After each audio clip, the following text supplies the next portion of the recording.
시청자 여러분 안녕하십니까? 8월 30일 굿모닝 MBN 시작합니다. 먼저 오늘의 주요 뉴스입니다. 윤석열 대통령이 공산 전체주의 세력과 그 추종 세력이 아직도 자유사회를 교란시키고 있다며 결코 멈추지 않을 것이라고 말했습니다. 야권의 반대 목소리가 잇따르는 가운데 이념과 관련한 윤 대통령의 발언은 집권 2년 차의 방향을 잡고 국정 운영에 고삐를 죄기 위한 전략으로 풀이됩니다. 육군사관학교에 설치된 5명의 독립운동가 흉상 가운데 소련 공산당 입당 이력이 있는 홍범도 장군의 흉상만 이전될 것으로 보입니다. 박민식 보훈부 장관은 홍범도 장군이 중복서운을 받은 건 전 정부 청와대 의지가 개입된 것이라며 홍 장군과 여운현 선생의 중복서운을 재검토하기로 했습니다. 내년도 예산이 올해보다 2.8% 증가한 656조 9천억 원 규모로 편성됐습니다. 재정 통계가 정비된 2005년 이후 가장 낮은 증가율로 잼버리 파행의 새만금 SOC 예산은 대폭 삭감됐습니다. 김영란법 시행령 개정안이 의결되면서 공직자 등이 주고받을 수 있는 명절 농축수산물 선물 가격 상한이 기존 20만 원에서 30만 원으로 올랐습니다. 정부는 징검다리 휴일인 오는 10월 2일을 임시 공휴일로 지정하는 방안을 적극 검토하고 있다고 밝혔습니다. 김정은 북한 국무위원장이 한미일 정상을 깡패 우두머리라고 비난한 것과 관련해 미국은 대화 채널은 열려 있다고 강조했습니다. 백악관은 북한과의 대화 채널은 열려 있다며 군사적 도발이나 긴장을 조성하는 언행을 중단하고 대화와 협상에 나설 것을 촉구했습니다. 2차 장마가 시작되면서 전국에 비가 내리는 가운데 오늘도 남부지방과 제주도를 중심으로 시간당 30에서 60mm의 매우 강한 비가 쏟아지겠습니다. 많은 곳은 200mm 이상의 폭우가 내리겠고 주 후반엔 제11호 태풍 하이쿠이가 북상하면서 한반도 날씨에 영향을 미칠 전망입니다. 오늘 첫 소식입니다. 정일성 기념공원 설립과 홍범도 장군 흉상 이전을 놓고 논란이 계속되고 있습니다. 야당의 계속되는 공세에 윤석열 대통령은 이념과 철학을 강조하고 있습니다. 국민의힘 연찬회에서는 엉터리 사기 이념을 언급한 데 이어 어제는 공산 추종 세력이 허위 조작, 선전선동에 나서고 있다고 말했습니다. 이기종 기자입니다. 민주평통 통일대화 행사에 참석한 윤석열 대통령은 자유와 인권, 법치에 기반한 자유민주주의 통일을 강조했습니다. 이어 분단의 위험은 현존한다고 말했습니다. 공산 전체주의 세력, 그 맹종 세력과 기회주의적 추종 세력들은 허위 조작, 선전선동으로 자유사회를 교란시키려는 심리전을 일삼고 있으며 국민의힘 연찬회에서 철진한 엉터리 사기 이념에 매몰됐다는 발언에 이어 또다시 이념을 강조하며 오염수 등 현안에 대한 야당의 공세에 맞불을 놓은 겁니다. 제일 중요한 게 이념입니다. 철진한 이념이 아니라 나라를 제대로 끌고 갈 수 있는 그런 철학이 바로 이념입니다. 이와 관련해 윤 대통령은 지난 5월에는 국무위원들에게 골프로 300m 장타를 칠 수 있는 실력이 있어도 방향이 잘못되면 결국 공이 코스를 벗어나 오비가 나는 것이라고 발언했던 것으로 알려졌습니다. 이념과 관련한 윤 대통령의 최근 이딴 발언은 국정 2년 차의 방향을 잡고 국정 운영에 고삐를 죄기 위한 전략으로 풀이됩니다. MBN 뉴스 이기종입니다. 계속되는 논란 속에 국방부는 육군사관학교에 설치된 5명의 독립운동가 중 소련 공산당 입당 이력이 있는 홍범도 장군의 흉상만 이전할 것으로 보입니다. 박민식 보훈부 장관은 홍범도 장군이 중복서운을 받은 건 문재인 정부의 의지가 개입되어 있다며 법에 어긋났다고 주장했습니다. 이어서 정태진 기자입니다. 국방부는 소련 공산당에 가입했고 독립군을 몰살시킨 자유시 참변에 관여한 의혹이 있는 홍범도 장군의 흉상만을 이전하는 걸로 가닥을 잡았습니다. 홍범도 장군과 함께 육사에 흉상이 설치돼 있는 김좌진, 이범석 장군 등을 거론하며 홍 장군이 이들과 다른 길을 갔다고 봤습니다. 그런 공산당 입당이나 여러 가지 활동과 관련된 또는 확인된 사실 또 이런 의혹 이런 것들이 있기 때문에 저희가 검토한다 하는 그 배경을 설명드린 것입니다. 독립유공자 단체 등의 반대 여론 속에 홍 장군의 흉상 이전 장소로 거론된 독립기념관은 아직 국방부로부터 이전 요청을 받지는 않았다고 밝혔습니다. 홍 장군에 대한 중복서운 문제도 제기됐습니다. 홍범도 장군은 박정희 정부 때인 지난 1962년 대통령장을, 문재인 정부 시절인 2021년 대한민국장을 받은 바 있습니다. 국가보훈부는 동일한 공적에 훈장을 거듭 수여하지 않는다는 상훈법에 어긋난 거라 보고 있습니다. 우리 상훈법 4조에 의하면 중복서훈은 금지입니다. 청와대의 개입이 상당히 의심되는 그런 대목을 제가 발견을 했습니다. 보훈부는 다른 독립유공자와 형평성을 맞추고 과거 잘못된 절차를 바로잡겠다며 중복서훈을 받은 홍 장군과 여은영 선생에 대해 서훈 공적심사위원회를 열어 타당성을 검토할 계획입니다. MBN 뉴스 정태진입니다. 육군 사관학교에 설치된 홍범도 흉상을 독립기념관으로 이전하는 문제를 두고 논란이 가열되는 가운데 이재명 더불어민주당 대표가 홍범도 장군 묘역으로 향했습니다. 윤 대통령이 이념이 중요하다고 언급한 데 대해 맞불을 놓은 것으로 보입니다. 안보람 기자입니다. 강원도 원주에서 1박 2일 워크숍을 마친 이재명 더불어민주당 대표가 예정이 없이 향한 곳 국립대전현충원입니다. 홍범도 장군 묘역을 찾아 흉상 이전을 추진하는 정부를 비판했습니다.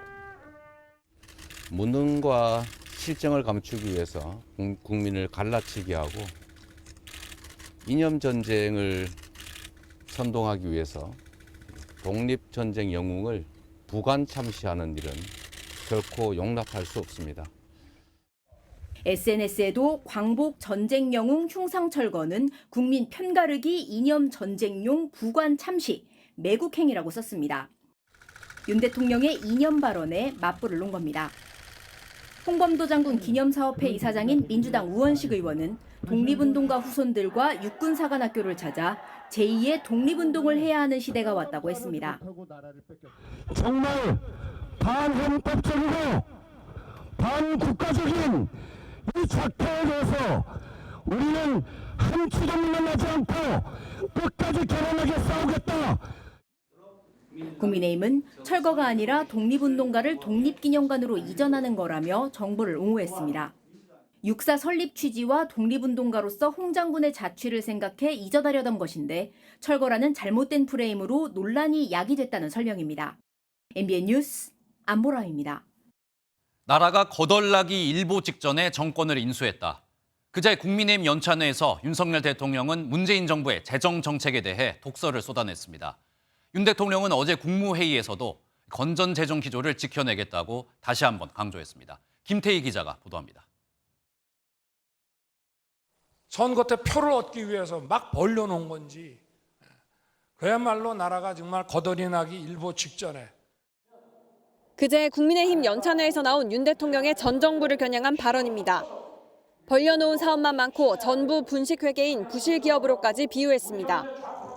어제 국무회의에서도 윤석열 대통령은 지난 정권에서 국가 채무가 400조 원 증가했다며 차별화된 건전재정 기조를 강조했습니다. 우리 정부는 전 정부가 푹 빠졌던 재정 만능주의를 단호하게 배격하고 건전 재정 기조로 확실하게 전환했습니다. 이에 따라 내년도 예산안은 2005년 이후 가장 낮은 수치인 2.8% 증가한 수준이라고 했습니다. 선거를 앞두고 예산을 과감하게 풀어야 한다는 일부 주장에는 부정적 입장을 나타냈습니다. 미래 세대의 재정 부담을 떠넘기고 국가 신인도 하락으로 이어질 것이라는 겁니다. 윤 대통령은 정치 보조금이나 이권 카르텔에서 삭감한 예산을 약자 복지나 미래 산업에 더 투자하겠다고 강조했습니다. MBN 뉴스 김태희입니다. 정부의 내년 전체 예산은 657조로 올해보다 2.8% 증가하는 데 그쳤습니다. 문재인 정부와 비교해보면 3분의 1 수준입니다. R&D 예산과 국가 보조금 등이 23조 원 삭감됐는데요. 문재인 정부 때와 어떻게 다른지 이규옥 기자가 자세히 비교했습니다. 집권 2년차인 윤석열 정부가 확정한 내년 예산안은 656조 9천억 원으로 2년 연속 긴축 재정 기조를 유지했습니다. 확장 재정을 이어갔던 문재인 정부 때인 2018년에서 2022년 예산안의 증가율이 연 7%에서 9%대였는데 그때와 비교하면 3분의 1에 불과합니다. 부족한 재원은 대대적인 지출 구조 조정을 통해 23조 원을 충당하기로 했습니다. 전 정부 시절 부정수급이 적발됐던 보조금을 4조 원 줄였고 이권 카르텔과 비효율성 문제가 지적된 R&D 예산도 5조 원 가까이 삭감했습니다. 양대 노총에 지급되던 노동조합 지원금도 사실상 폐지됐고 남북협력기금 예산도 28% 감액됐습니다. 잼버리 파행 사태를 낳았던 새만금 SOC 예산도 4분의 1 토막이 났습니다. 반면 사회복지 예산과 SOC 예산, 노인 예산은 대폭 늘어났습니다.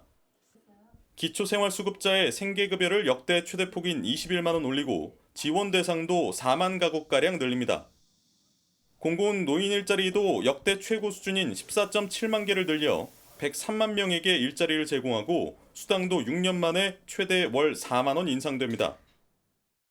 모든 재정 사업을 원점에서 하나하나 꼼꼼히 재검토하여 낭비 요인을 철저히 제거하고 절감한 재원을 꼭 필요한 곳에 제대로 선심성 예산을 과감히 잘라내고 허리띠를 졸라맨 예산이지만 자칫 내년까지 이어질 것으로 우려되는 경기 침체에 제대로 대응하지 못하는 것 아니냐는 우려의 목소리도 있습니다.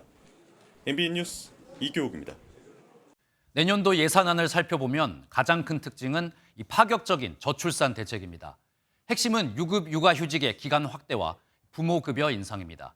또 병장이 매달 165만 원을 받는 등 이 병사들의 월급도 대폭 인상됩니다. 이 내용은 정주영 기자입니다. 서울의 한 산부인과입니다. 좌석은 대부분 비었고 대기 인원은 1명에 불과합니다. 옛날에는 당연히 한 둘까지는 낳는 분위기였는데 요새는 하나만 낳겠다는 사람도 많고요. 확실히 10년 전에 비해서는 엄청 산모의 나이가 많이 증가한 거예요. 저출산이란 국가적 위기 상황 극복을 위해 정부가 더 많은 예산을 투입하기로 했습니다. 부모 모두 3개월 이상 육아휴직에 참여하면 유급 육아휴직 기간은 현재 1년에서 1년 6개월로 늘어나고 0세 아이 부모에게 주는 부모급여는 월 70만 원에서 100만 원으로 오릅니다. 또 신생아 출산 가구가 디딤돌 버팀목 대출을 받을 수 있는 소득 요건은 연 7천만 원에서 1억 3천만 원으로 대출 대상이 되는 주택가액도 6억 원에서 9억 원 이하로 완화됩니다. 재정건전 기조 속에서도 내년 국방 예산은 올해보다 4.5% 늘었습니다. 가장 눈에 띄는 건 병사 월급 인상입니다. 올해 100만 원인 병장 월급은 내년에 125만 원으로 오릅니다.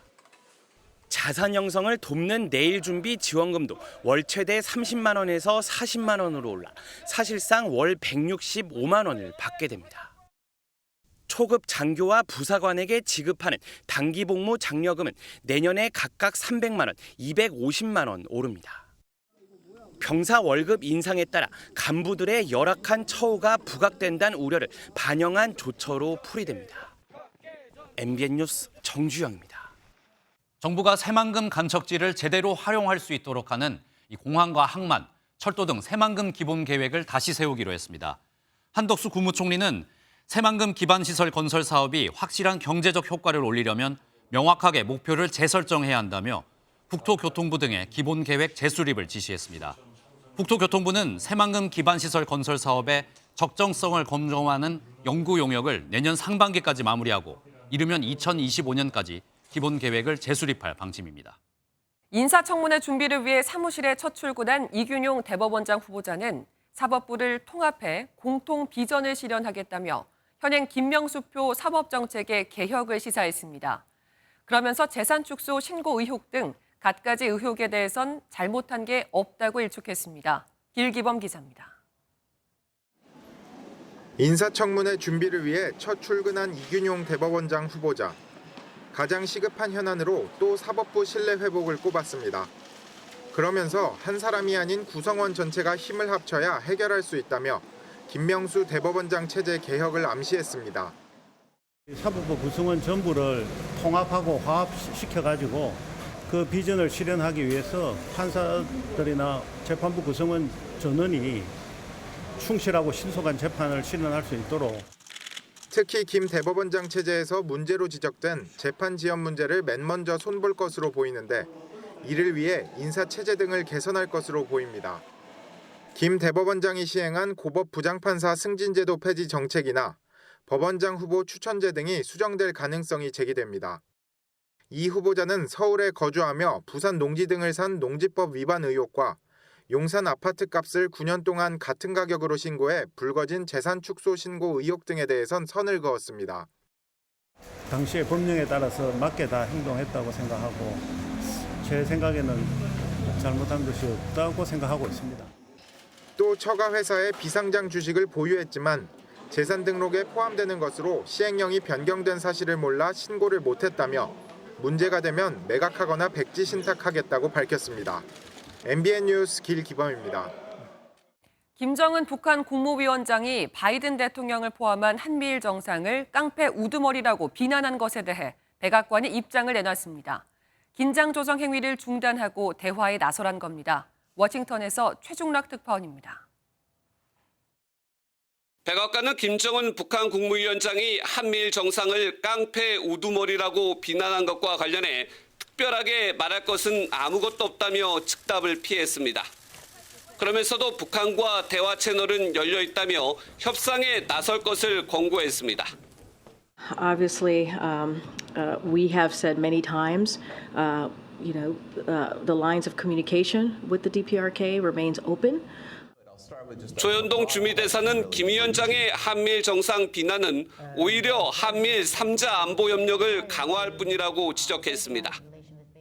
The continued provocation and continued violation of multiple UN Security Council resolutions by North Korea will only strengthen the trilateral security cooperation among the three countries. 김정은 위원장이 직접 나서 한미일 정상을 강한 어조로 비난했지만 대화를 통한 해결이라는 기존 입장을 재확인한 겁니다. 백악관은 다만 북한이 과거와 달리 군사적 행동에서 매우 우려되는 방식으로 도발이 이뤄지고 있다며 우려를 드러냈습니다. These military steps are about modernizing their arsenal and doing so in ways that are deeply concerning to the region as a whole. 한미일 3국은 모두 북한과 대화 의지를 밝히면서도 북한의 도발에 대해서는 강한 규탄과 함께 그에 상응하는 책임을 지우겠다는 입장입니다. 워싱턴에서 MBN 뉴스 최중락입니다. 여름의 끝자락에서 또다시 장마가 시작된 듯 많은 비가 내리고 있습니다. 오늘은 남부지방을 중심으로 강하고 많은 비가 예상되는데요. 자세한 날씨 기상센터 연결해서 알아보겠습니다. 정예은 캐스터 전해주시죠. 네, 현재 레이더 화면부터 보시면 남부지방을 중심으로 비구름대가 계속해서 유입되고 있습니다. 특히 경남 진주 등지에는 시간당 30mm 이상의 강한 비가 쏟아지고 있는데요. 특보 상황도 보시면 현재 남부지방을 중심으로 호우주의보가, 그중 하동과 광양에는 호우경보가 발효되어 있습니다. 오늘 오후까지는 호남을 중심으로, 밤까지는 영남과 제주에 시간당 최대 60mm에 달하는 국지성 호우가 예상돼 주의하셔야겠습니다. 앞으로 부산과 울산을 비롯한 경남권으로는 최대 150mm 이상의 많은 비가 내리겠습니다. 경북과 전남 지역에도 최대 120mm 이상, 충북과 정북 지역에는 적게는 30에서 많게는 100mm 이상의 비가 더 내리겠습니다. 현재 기온 보시면 서울은 22.3도, 창원이 25도 선에서 출발하고 있고요. 한낮 기온은 서울이 26도, 부산 30도 등으로 어제보다 더 선선하겠습니다. 날씨였습니다. 오늘 하루 중요한 일정을 소개해드리는 굿모닝 오늘입니다. 어떤 일정이 있는지 함께 살펴보겠습니다. 국민의힘과 해양수산부, 수협중앙회 등이 급식업체들과 수산물 소비 활성화를 위한 협약식을 개최합니다. 당정은 급식업체 관계자들을 상대로 우리 수산물 소비 활성화를 독려하고 수산물 소비 활성화 관련 업무 협약도 체결합니다. 더불어민주당은 전남 해안가 지역을 찾아 후쿠시마 원전 오염수 해양 투기를 규탄하는 장외 여론전을 이어갑니다. 민주당 지도부는 전남 지역 원전 오염수 관련 여론을 청취하고 목포로 이동해 오염수 해양 투기 반대 규탄 집회를 열 방침입니다. 국회는 운영위원회 전체 회의를 열고 대통령 비서실과 국가안보실 등의 업무 보고를 받습니다. 홍범도 장군 흉상 이전 문제와 해병대 최상병 순직 사건 조사 과정에서 대통령실 등의 외압 의혹, 새만금 잼버리 파행 사태 등과 관련한 질의가 예상됩니다. 국회 윤리특별위원회는 오늘 가상자산 보유 논란에 무소속 김남국 의원에 대한 징계안 무기명 표결을 진행할 예정입니다. 표결은 지난 22일 진행될 예정이었지만 김 의원이 내년 총선 불출마를 선언한 뒤 민주당이 추가 검토를 요청해 한 차례 미뤄졌습니다. 중학교와 고등학교에 다니는 남매를 살해한 비정한 아버지가 경찰에 긴급 체포됐습니다. 자신도 스스로 극단적 선택을 시도했지만 미수에 그쳤습니다. 강진우 기자가 보도합니다. 경남 김해의 한 야산 앞 공터에 1톤 트럭이 주차돼 있습니다. 아이들이 등교하지 않는다는 교사의 신고를 받고 경찰이 휴대전화 위치 추적으로 찾아낸 겁니다. 고등학생 딸과 중학생 아들은 아버지 소유의 트럭에서 숨진 채 발견됐습니다. 수면제를 탄 음료를 마시게 한 뒤 아버지가 남매를 살해한 겁니다. 아버지 역시 차 안에 LPG 가스를 틀고 손목을 흉기로 그어 자해를 시도했지만 생명에는 지장이 없습니다. 이들은 지난 23일부터 현장 학습을 한다며 집이 있는 경남 산청을 떠났던 것으로 확인됐습니다. 사건 현장 인근에는 남매의 친할아버지 묘소가 있는 것으로 알려졌습니다. 그 부분을 알지 묵비권을 하고 있어 차후에 조사를 해봐야 될 상황입니다. 이 남성은 몇 년 전 베트남인 아내와 이혼을 했고 최근 생활고를 겪고 온 것으로 전해졌습니다. 경찰은 아버지에 대해 살해 혐의로 구속영장을 신청하고 남매는 부검을 할 계획입니다. MBN 뉴스 강진우입니다. 분당 흉기 난동범 최원종의 차량에 치여 중태에 빠졌던 20살 여성이 끝내 어제 숨졌다는 소식 전해드렸는데요. 검찰은 최원종이 피해망상에 빠져 범행을 저질렀지만 심신미약은 아니라고 선을 그었습니다. 윤길환 기자입니다. 분당 흉기 난동범 최원종에 대해 검찰은 고립된 생활 속에서 누군가 자신을 괴롭힌다는 망상에 빠져 저지른 범죄로 결론 내렸습니다. 스토킹 조직이 늘 자신을 감시한다고 믿었던 최 씨는 범행 직전 부모에게 이런 내용을 알렸는데 치료를 권유하자 부모 역시 스토킹 조직에 매수됐다고 판단했습니다. 직접 조직을 공격하겠다고 결심한 최 씨는 서현역 일대에 조직원이 많을 것으로 보고 범행을 저질렀습니다. 망상이 곧 현실이라는 확신, 그리고 폭력만이 근본적인 해결책이라는 생각을 가지고 범행 전 최 씨는 인터넷에 심신미약 감경을 검색했지만 심신미약에 빠져 범행을 저지른 것은 아니라고 검찰은 선을 그었습니다. 이런 가운데 최원종이 몰던 차량에 치여 뇌사 상태에 빠졌던 20살 김혜빈 씨가 끝내 숨졌습니다. 유족은 치료와 장례 지원 말고는 국가에서 해준 게 없다며 울분을 토했습니다. 저것이 얼마나 힘들었으면 한 달 전부터 못 갔어요. 국가가 더 나빠요.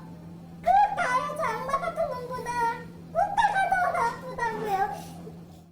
최원종에 대해 20일 동안 보안 수사를 마친 검찰은 살인과 살인미수, 살인예비죄를 적용해 최 씨를 구속 기소했습니다. MBN 뉴스 윤기란입니다. 최근 흉기 범죄가 잇따르면서 윤석열 대통령이 모든 현장 경찰에게 저위험 권총을 보급하기로 했습니다. 기존 389경 권총의 10분의 1 수준의 위력으로 살상력을 낮춘 총인데요. 허벅지를 쏴도 총알이 6cm 정도만 박혀서 뼈가 다치지 않는다고 합니다. 김태영 기자가 설명해 드립니다. 윤석열 대통령이 국무회의에서 묻지마 범죄의 대응책으로 저위험 권총 보급을 약속했습니다. 모든 현장 경찰에게 저위험 권총을 보급하고 101개 기동대에게 흉기 대응 장비를 신규 지급할 것입니다. 저위험 권총은 기존 경찰의 전기 충격기와 389경 권총의 대체 총기로 개발됐습니다. 보기에는 일반 권총과 큰 차이는 없지만 무게는 515g으로 기존 389경보다 약 40% 가볍고 탄두도 금속이 아닌 플라스틱으로 만들어졌습니다. 위력은 389경의 10분의 1 수준인데 총알의 관통 깊이도 6cm 정도로 살 속에 박혀도 뼈가 부러지지 않도록 했습니다. 사격 훈련을 해본 결과 반동도 적고 가벼워서 현장에 안정적으로 운영할 수 있겠다라는 기대를 가지고 있습니다. 개발업체는 지난해 8월 안전성 검사가 끝났다고 밝혔습니다. 실제 사용을 통해서 내구도와 정확도 등의 성능 향상을 진행 중에 있는데 살상력은 최소화하고 제압 효과는 극대화하는 방향으로 정부가 내년도 강력범죄 대응 예산을 올해의 4배 이상 늘린 만큼 순차적으로 저위험 권총을 현장 경찰관 전원에게 지급할 계획입니다. MBN 뉴스 김태형입니다. 대통령 관저 이전에 역술인 천공이 관여했다는 주장에 대해 경찰이 사실과 다르다고 최종 결론 내렸습니다. 서울경찰청 사이버범죄수사대는 수사 결과 천공이 육군 참모총장 공관과 국방부 영내에 있는 육군 서울 사무소에 다녀가지 않은 것으로 확인됐다고 어제 밝혔습니다. 경찰은 천공 개입 의혹을 제기해 고발된 피의자 가운데 부승찬 전 국방부 대변인과 김종대 전 정의당 의원을 포함한 6명을 출판물에 의한 명예훼손 등의 혐의로 이번 주 검찰에 넘길 예정입니다.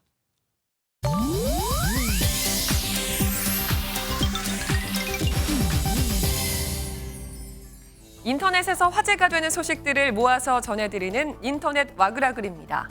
12개국에서 모인 역대급 글로벌 K-팝 걸그룹이 탄생을 예고했습니다. 그룹 방탄소년단의 소속사 하이브가 세계적인 음반 회사 유니버셜 뮤직그룹과 제작하는 글로벌 걸그룹의 후보군 20명을 공개했는데요. 전 세계 지역별 오디션을 통해 선발된 이들은 무려 6,000대 1의 경쟁률을 뚫고 올라왔습니다. 12개국 출신, 평균 나이는 17인데요. 이들은 오는 9월 2일부터 12주간 다양한 미션을 수행하는 공개 오디션을 치르게 됩니다. 이 모습은 소셜미디어를 통해 전 세계 시청자들에게 공개될 예정으로 최종 데뷔팀은 시청자 투표와 심사위원들의 평가를 거쳐 올 11월 선정된다고 하네요. 사람도 타기 어려운 수상 스키를 타는 다람쥐가 있다면 믿으시겠습니까? 놀랍게도 영화 속 이야기가 아닌데요. 미국에서 44년째 사랑받고 있는 이 다람쥐 수상 스키쇼는 수익을 모두 다람쥐 구조 및 재활 활동에 기부하는 자선 행사입니다. 1979년 한 부부가 허리케인으로부터 구조한 새끼 다람쥐를 보살피며 시작해 이젠 아들 부부가 그 전통을 이어가고 있는데요. 수상 스키를 타는 다람쥐들은 모두가 트위기란 예명으로 활동하는데 지금은 무려 11대 트위기가 활약 중이라고요. 부부는 야생에서 어미를 잃고 구조된 다람쥐를 대상으로 수상 스키 타는 법을 가르치고 있는데요. 교육은 하루 5분에서 10분을 넘기지 않고 자율적인 방식으로 진행해 싫어하면 절대 가르치지 않는다고 하네요. 비행기 추락 사고로 숨진 러시아 용병 바그너 그룹의 수장 프리고진이 생전에 쓴 동화책이 화제가 되고 있습니다. 2004년, 그러니까 약 20년 전 출판된 이 책의 서문엔 가족 사진이 실려 있고 프리고진이 아이들과 함께 썼다고 소개돼 있습니다. 특히 책에 실린 사파는 프리고진이 직접 그린 것으로 알려지고 있는데요.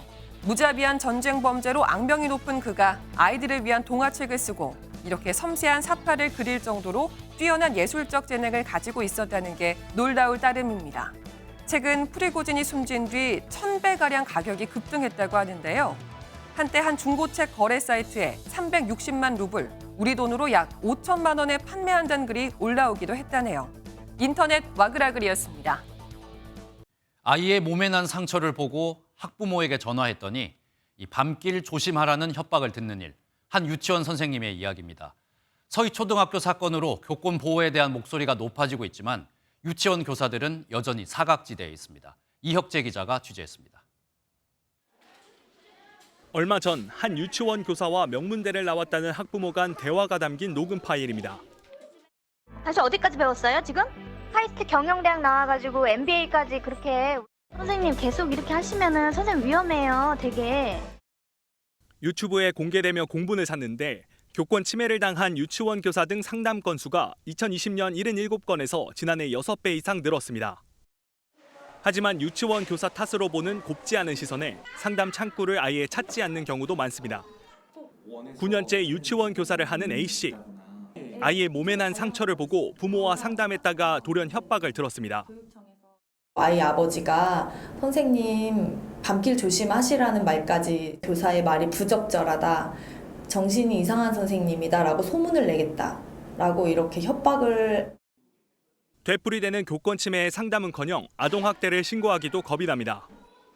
학교와 달리 유치원에선 현행법상 교권보호위원회가 의무가 아니어서 아이가 다른 유치원으로 옮기면 폭언이나 협박 등은 속으로만 삭혀야 합니다. 학부모가 민원을 제기한 후에 퇴소를 했기 때문에 이 부분은 해줄 수 없다. 관리자분들도 우리 유치원에 그런 게 있었어? 이렇게 되물으시기도 하고. 시도 교육청 단위에서 열리긴 하지만 중재가 목적이어서 피해 구제의 실효성은 없습니다. 심의를 인정을 받으면 이제 교사가 공무상 병가라든지 공무상 병휴직 이런 것들을 사용을 교권보호위원회를 열기가 어렵기 때문에 그런 지원을 사실상 받기가 좀 현실적인 대안은 관리자인 유치원장이 적극 나서야 한다는 지적입니다. 유치원 원장들이 조금 더 그 일에 있어서 더 적극적으로 나서야 할 것 같아요. 유치원도 마찬가지로 오롯이 그냥 학부모는 다 선생님 몫이거든요. 서희초 사건을 계기로 교권 보호에 대한 목소리가 높지만 유치원 교사들은 그 사각지대에 있습니다. MBN 뉴스 이혁재입니다. 내일은 가습기 살균제 참사가 세상에 처음 알려진 지 12년이 되는 날입니다. 그동안 천식이나 폐렴 등은 피해 구제 대상이 됐지만 인정받지 못했던 폐암도 연관성이 있다는 연구가 나왔습니다. 피해자 200명에 대한 청원 기자회견이 있었는데 환경부도 검토에 착수했습니다. 보도에 표선우 기자입니다. 가습기 살균제를 쓰고 2019년 폐암으로 남편을 떠나보낸 이명순 씨. 하지만 가습기 살균제와의 연관성을 인정받지 못해 보상을 받지 못했습니다. 성분에서 폐암이 될 수 없기 때문에 인정할 수 없다 해서 저희는 장례 비용도 하나도 지원받지 못했고. 현재 피해 구제 방식은 두 가지. 천식과 폐렴 등 신속 심사는 기준을 만족하면 구제 대상이 되지만 개별 심사 대상인 폐암은 지금까지 단 한 건만 인정받았습니다. 하지만 지난해 3월 가습기 살균제 성분을 인간 폐세포에 장기간 노출했을 때 폐암 관련 유전자 발현이 높아진다는 연구가 나왔고 성분에 장기간 노출된 쥐액에서 폐암종이 발견됐다는 연구도 있습니다. 시민단체는 폐암 피해자 중 비흡연자 40, 50대 여성이 많은 것도 연관성이 있다고 주장합니다. 대형마트에서 판매한 기록을 바탕으로 피해자 찾기를 시도했습니다. 그런 방식으로 암 관련 역학 연구가 필요하다고 봅니다. 환경부는 다음 달 5일 피해구제위원회를 열고 폐암 피해 구제 여부를 검토하기로 했습니다. MBN 뉴스 표선우입니다.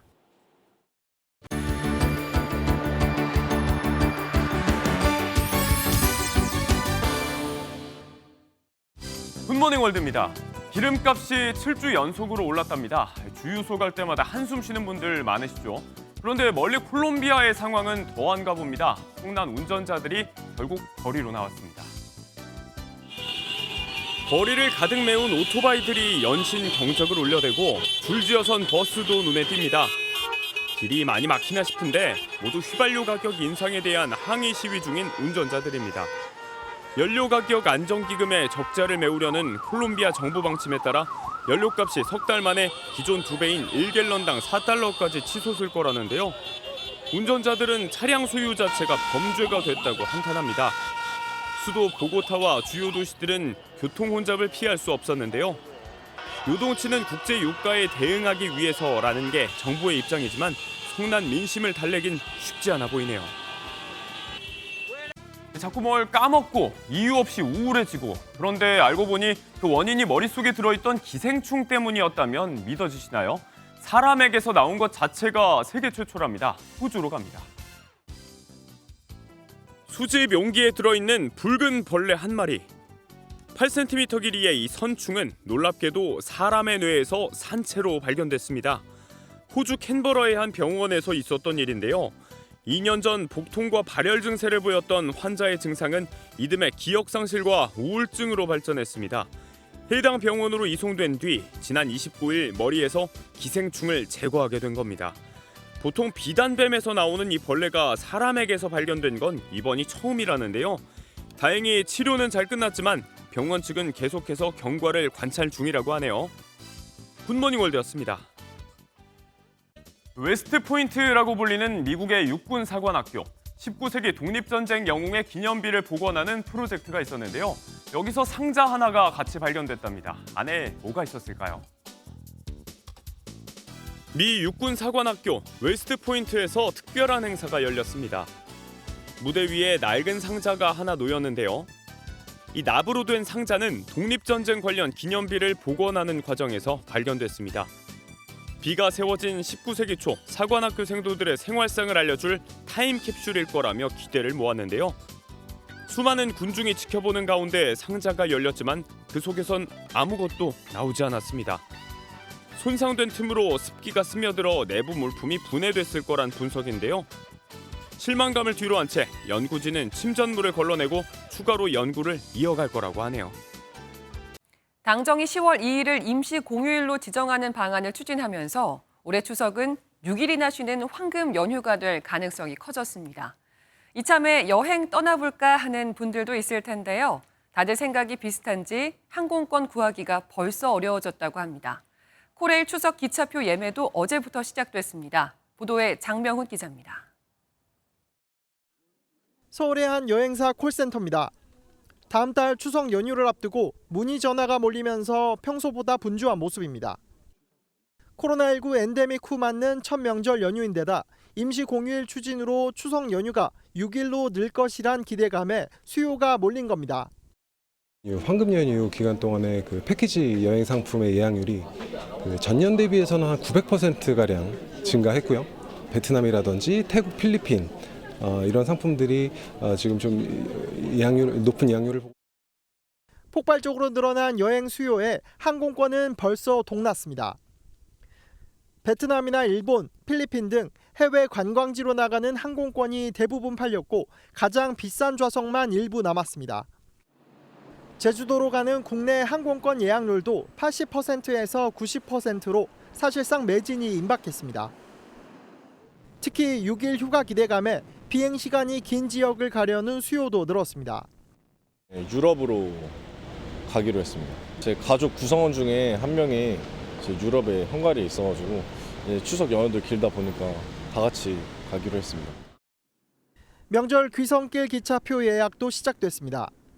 30일은 경부선과 경전선, 31일은 호남선, 전라선, 장항선 등 열차를 오전 7시부터 오후 1시까지 구간별로 예매할 수 있습니다.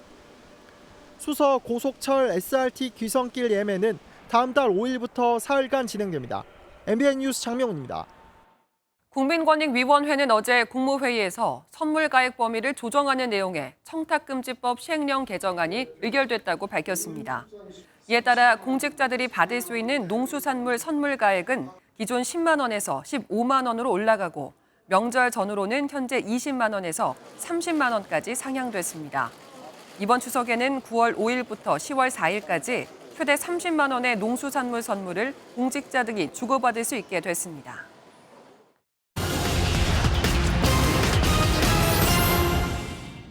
지난해 역대 최대 실적을 냈던 은행들이 올 상반기에도 14조 원 넘게 벌었습니다.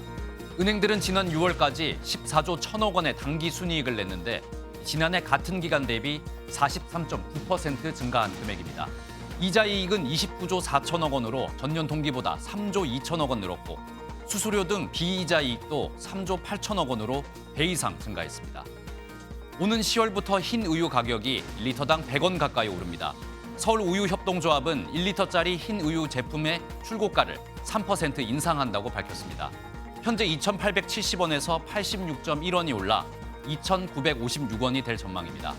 다만 농협과 남학유업, 매일유업 같은 주요 회사들의 제품 가격은 3,000원을 넘기진 않을 전망입니다.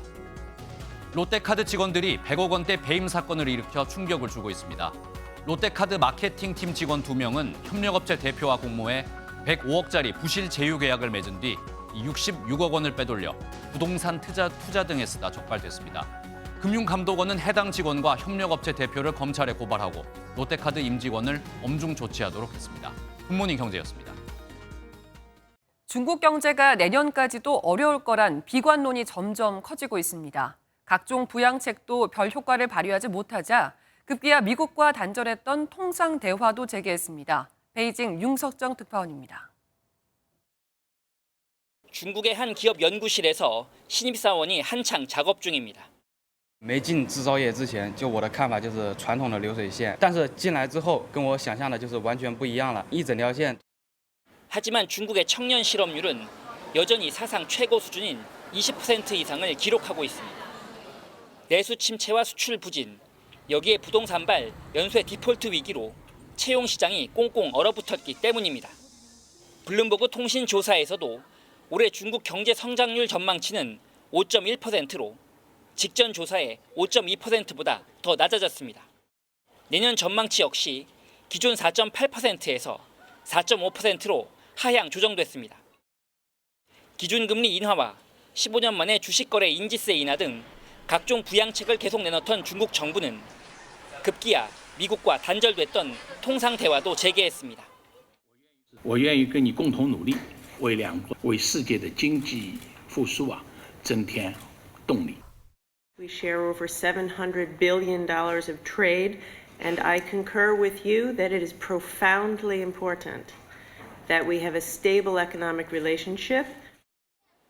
중국 안팎에선 경제 회복을 위해 중국 정부가 대규모 경기 부양책을 써야 한다는 목소리가 계속 나오고 있지만 중국 정부는 이에 대해 여전히 신중한 입장입니다. 베이징에서 MBN 뉴스 윤석정입니다. 지구촌이 이상기후로 몸살을 앓는 가운데 프랑스에서 폭우로 산사태가 발생했습니다. 프랑스 인접국인 이탈리아 알프스에서는 8월에 첫눈까지 내렸습니다. 송주영 기자입니다. 굉음과 함께 엄청난 양의 토사와 암석이 도로와 철로를 덮칩니다. 현지 시간 27일 오후 프랑스 알프스 모리엔 계곡에서 거대한 산사태가 발생했습니다. 한동안 기승을 부리던 폭염이 지나고 주말에 내린 폭우로 지반이 약해져 무너져 내린 겁니다. 이번 사고로 프랑스와 이탈리아를 오가는 열차 운행이 현재까지 중단된 상태입니다. 클레망본 프랑스 교통부 장관은 산사태 소식을 전하며 정상적인 서비스로 복귀하려면 며칠이 걸릴 것이라고 말했습니다. 프랑스와 인접한 이탈리아에서는 한여름에 굵은 눈발이 날리고 있습니다. 이탈리아 서북부 알프스 산악지대 세스트리에레에 때이른 눈이 5cm까지 쌓였습니다. 이틀 전만 해도 폭염이 기승을 부렸는데 갑자기 기온이 20도 이상 뚝 떨어진 겁니다. 눈이 많이 내리는 곳이긴 하지만 여름철에 눈이 온 건 10년 만에 처음입니다. 갑자기 내린 눈으로 사람과 차량이 고립되기도 했습니다. Global warming and climate change, the frequency of extreme events in many fields, whether that's in Africa or in Europe, is likely to increase. UN 세계 기상기구 WMO는 지구 온도는 2100년까지 섭씨 4도 이상 오를 것이라며 삶의 방식 재검토를 강조했습니다. MBN 뉴스 송주영입니다. 예전 광화문 앞에는 널따란 다닌 월대가 있었는데요. 100년 전 일제가 전차선로를 설치하면서 훼손됐습니다. 그런데 그곳을 지키던 성스러운 동물 조각상이 의외의 곳에서 발견됐습니다. 정설민 기자입니다. 예, 알겠습니다. 하나의 뿔과 갈기가 있는 상상 속 동물 해치가 엎드려 있는 듯합니다. 2m 길이의 돌조각. 광화문 앞 임금이 지나던 길 맨 앞에 있던 서수상으로 확인됐습니다. 일제가 전차 선로를 놓으면서 뜯어냈던 월대 복원이 한창인데 그 터에서 발견된 받침대와 조각상의 모양이 딱 맞은 겁니다.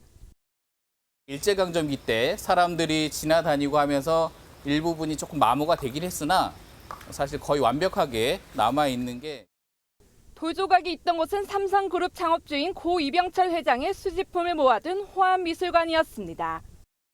지난 3월 이곳에 있는 조각상인 광화문 월대와 관련 있어 보인다는 제보로 그 정체가 드러났습니다. 적극적인 시민분들이 계십니다. 그런 분들 덕분에 저희 문화유산 복원이 조금 더 의미를 가지고 어떤 경로로 삼성가에 가게 됐는지 알 수 없지만 고 이건희 회장 유족 측은 의미 있게 활용되길 바란다며 기증했습니다. 서수상 두 점은 100년 만에 이곳 광화문 앞 제자리로 돌아오게 되는데요. 복원을 마친 광화문 월대는 오는 10월 공개됩니다. MBN 뉴스 정설민입니다. 삐아기 신유빈 선수가 배드민턴 안세영처럼 우승하고 싶다는 속내를 드러냈습니다. 특히 여자 복식에서 자신감이 가득한데요. 구경호 기자입니다. 2살 위인 배드민턴 여자 세계 1위 안세영이 세계 챔피언에 오른 모습은 여자 탁구 세계 9위인 신유빈에게 동기부여로 다가옵니다. 멋있다. 네, 멋있어요. 그런 멋있는 모습 보여주고 싶은 마음도 좀 있어요. 네, 있어요. 한중일 세계적인 선수들이 총출동하는 평창 아시아 탁구 선수권에 출전하는 신유빈. 안세영처럼 가장 높은 곳에서 포효하는 게 목표입니다. 많은 응원을 받을 수 있으면 좋겠고 더 더 좋은 경기력으로 보답드리고 싶어요. 특히 세계 1위인 여자 복식은 가장 기대가 큰 종목. 띠동갑 언니 전지희와 찰떡 호흡을 자랑합니다.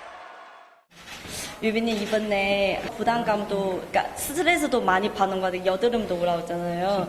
그냥 아프지 말고 최선을 다하면서 즐겁게. 언니를 믿고 제가 할 수 있는 걸 다 할 테니까 같이 힘내서 좋은 성적 냈으면 좋겠어요. 한 달도 남지 않은 항저우 아시안게임 전초전으로 일요일에 개막하는 이번 평창 아시아 탁구 선수권은 MBN을 통해 생생하게 시청할 수 있습니다. MBN 뉴스 구경호입니다. 오늘은 남부지방을 중심으로 강하고 많은 비가 예상됩니다. 현재 레이더 화면 보시면 서울의 비는 소강 상태에 접어들었지만 붉은 폭우구름이 유입되고 있는 남부지방으로는 시간당 10에서 40mm의 다소 강한 비가 내리고 있는데요. 특보 지역도 확대되고 있습니다. 현재 남부지방으로는 호우경보가 발효 중이고요. 그중 경북 안동에는 호우경보가 추가됐습니다. 남부지방의 빗줄기는 더욱 강해지겠습니다. 오늘 오후까지는 호남을 중심으로 밤까지는 영남과 제주를 중심으로 강하게 쏟아지겠는데요. 시간당 30에서 60mm의 국지성 호우가 예상돼 주의하셔야겠습니다. 오늘과 내일에 걸쳐 부산과 울산을 비롯한 경남권으로는 최대 150mm 이상의 많은 비가 내리겠습니다. 경북과 전남 지역에도 최대 120mm 이상, 충북과 전북 지역에도 100mm 이상의 비가 예상됩니다. 중부지방의 비는 오늘 밤이면 모두 그치겠습니다. 제주 해안과 영남 해안은 높은 너울을 주의하셔야겠습니다. 현재 기온 보시면 서울이 22.4도, 대구가 24.5도, 창원이 26도 선에서 출발하고 있고요. 한낮 기온은 서울이 26도, 전주가 25도, 부산 30도 등으로 어제보다 2에서 6도가량 낮겠습니다. 남부지방은 주 후반까지 비가 길게 이어지겠고요. 주말인 일요일 또다시 전국적으로 비가 내릴 전망입니다. 날씨였습니다. 수요일 아침 굿모닝 MBN 마치겠습니다. 함께해 주신 여러분 고맙습니다.